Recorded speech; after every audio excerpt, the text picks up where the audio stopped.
Hey everyone, Nicholas here. Today I'm going to show you how to use TurboDocx in just a few minutes. Today I'm going to show you how easy it is to create content inside of your knowledge base. Think of that as your Lego bin, and we're going to assemble it into a deliverable, in this case a statement of work that you would give to a client.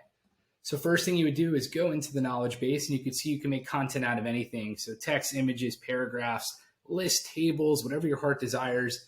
You can make content pretty much out of anything and even sub-template it further.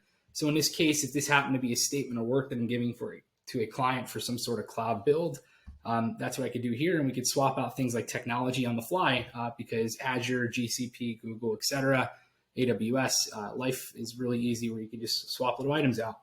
So we go to our template screen here. I'm going to go ahead and pick a folder like Waystar Royco Industries.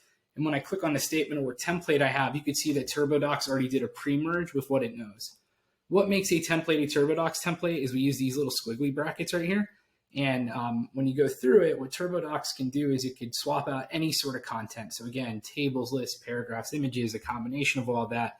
And you can make very, very, very rich text.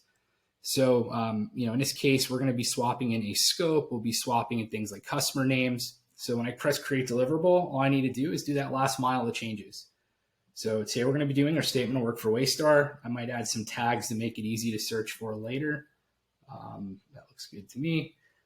Today we're going to be doing some sort of cloud assessment and deployment. We're doing version 1.0.